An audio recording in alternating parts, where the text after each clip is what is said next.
মুখলধাৰ যি বৰষুণ আৰু সেই বৰষুণৰ পাছতে মহানগৰখন ইতিমধ্যে ভৰি পৰিছে আৰু মহানগৰ আমি দৃশ্য দেখাবলৈ চেষ্টা কৰিম। এই মুহূৰ্তত গুৱাহাটী প্ৰেছ ক্লাবৰ যি দৃশ্য, প্ৰেছ ক্লাবৰ সন্মুখভাগৰ দৃশ্য আৰু এনেদৰে ইতিমধ্যে গুৱাহাটী মহানগৰী প্ৰান্তে প্ৰান্তে এনেদৰে কৃত্ৰিম বানত বুৰ গৈছে আৰু কৃত্ৰিম বানৰ দৃশ্য আমি দেখাবলৈ চেষ্টা কৰিছোঁ। যিহেতু আমি কৈছোঁ পাঞ্জাবাৰী হাতীগাঁও আপুনি যি স্থানলৈ যায় এককাল সঠিক ইতিমধ্যে পানীত বুৰ গৈছে গুৱাহাটী মহানগৰ। আৰু এই দৃশ্য গুৱাহাটী প্ৰেছ ক্লাব অৰ্থাৎ আমবাৰীৰ দৃশ্য। আমবাৰীৰ এনেধৰণে প্ৰায় 1 কিলোমিটাৰ পথ ইতিমধ্যে এনেধৰণে বানত বুৰ গৈছে আৰু বিপদসংকুল যাতায়াতত ইতিমধ্যে কৰিব লগা হৈছে। আৰু ৰাজপথৰ দৃশ্য আমি দেখুৱাইছোঁ, যিহেতু এই নলাসমূহ নিৰ্মাণ কৰিবৰ বাবে খনা হৈছিল বিপদসংকুলভাৱে ইতিমধ্যে বিভিন্ন ধৰণে পাৰ হ'ব লগা হৈছে, যিহেতু ৰাজপথটো খান্দি থোৱা হৈছে নলাৰ বাবে। আৰু নলা নিৰ্মাণ কৰি থকা অৱস্থাত এনেধৰণে থৈ দিয়া অৱস্থা দেখা পোৱা গৈছে যে আৰু এইধৰণেই প্ৰায় 1 সঠিক পানীত ইতিমধ্যে বাহনসমূহ পাৰ হৈ গৈছে। আৰু এই দৃশ্য আমি ইতিমধ্যে দেখুওৱাৰ চেষ্টা কৰিছোঁ। যিহেতু কৃত্ৰিম বান ইতিমধ্যে কৈছে যে গুৱাহাটী মহানগৰীত যি ধাৰাসাৰ বৰষুণ দিয়া হৈছে আৰু বৰষুণৰ পাছতে মহানগৰীৰ প্ৰান্তে প্ৰান্তে ইতিমধ্যে এনেদৰে পানী দেখিবলৈ পোৱা গৈছে। আৰু এই মুহূৰ্তত আমি কৈছোঁ যে বিভিন্ন সময়ত কিন্তু এনেধৰণৰ মুখলধাৰ যি বৰষুণৰ পাছতে প্ৰশাসনে এক নিৰ্দেশনা জাৰি কৰে, যিসমূহ পাহাৰ আছে পাহাৰত ভূমিস্খলন এলেকা, যিসমূহ ভূমিস্খলন প্ৰৱণ এলেকা সেইসমূহতো ক্ষেত্ৰতো সতৰ্কবাণী জাৰি কৰে।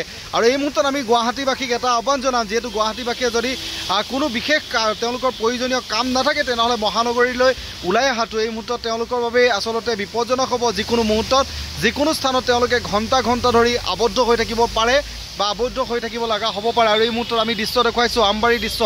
আৰু আমবাৰীত এতিয়া এনেধৰণে 1 অধিক পানী আৰু এইসমূহ নলা নিৰ্মাণৰ বাবে যি কাম কৰিছিল নলা নিৰ্মাণৰ কাম এনেধৰণে আধৰুৱা হৈ আছে। আৰু স্থানসমূহ যিসমূহ স্থানত ইতিমধ্যে তেওঁলোকে যিধৰণে চিহ্ন দি ৰাখিব লাগিছিলে সেইসমূহ দেখা গৈছে প্ৰায় নোহোৱা হৈ পৰিছে। আৰু এই মুহূৰ্তত গুৱাহাটী মহানগৰী আমি এই মুহূৰ্তত যি দৃশ্য দেখুৱাইছোঁ আমবাৰীৰ দৃশ্য, আমবাৰীত তেনেকুৱা ধৰণৰ এটা পৰিৱেশে বিৰাজ কৰিছে। প্ৰায় বহু দীঘলীয়া এটা যাতায়াতৰ ইতিমধ্যে সমস্যা হৈছে, যান জঁটে আবদ্ধ হৈ পৰিছে।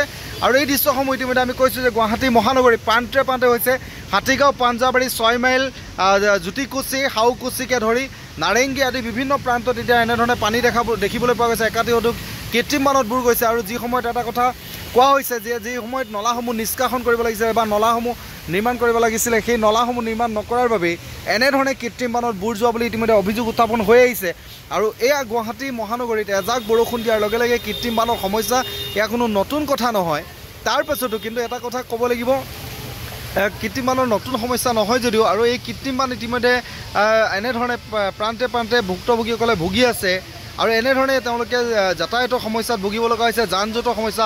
আমি যদি সম্ভৱ হয় দূৰলৈ দেখাবলৈ চেষ্টা কৰিম কিমান দূৰলৈকে আবদ্ধ হৈ পৰিছে যান জঁটসমূহ, যান বাহনসমূহ আবদ্ধ হৈ পৰিছে। আৰু আপোনালোকে যদি বিশেষ কাৰণ নাথাকে, ইতিমধ্যে মুখ্যমন্ত্ৰীগৰাকীয়েও সামাজিক মাধ্যমযোগে জনাইছে যে যদি কোনো ৰাজ্যবাসীৰ যদি কোনো প্ৰয়োজনীয় কাম নাথাকে তেনেহ'লে এনেধৰণৰ বৰষুণৰ বতৰত তেওঁলোকে বাহিৰলৈ ওলাই নহাটোৱে আচলতে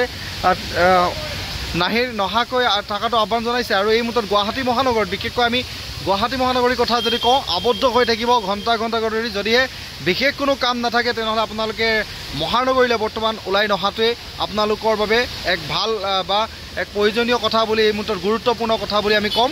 আৰু এই মুহূৰ্তত আমি কৈছোঁ যে এনেধৰণে আবদ্ধ হৈ পৰিছে, যান বাহন আবদ্ধ হৈ পৰিছে আৰু এনেধৰণে 1 অধিক পানীত এতিয়া বুৰ গৈছে গুৱাহাটী মহানগৰ। যিকোনো খবৰৰ বাবে যোগাযোগ কৰক 7099017330 লগতে 7099017110 নম্বৰত।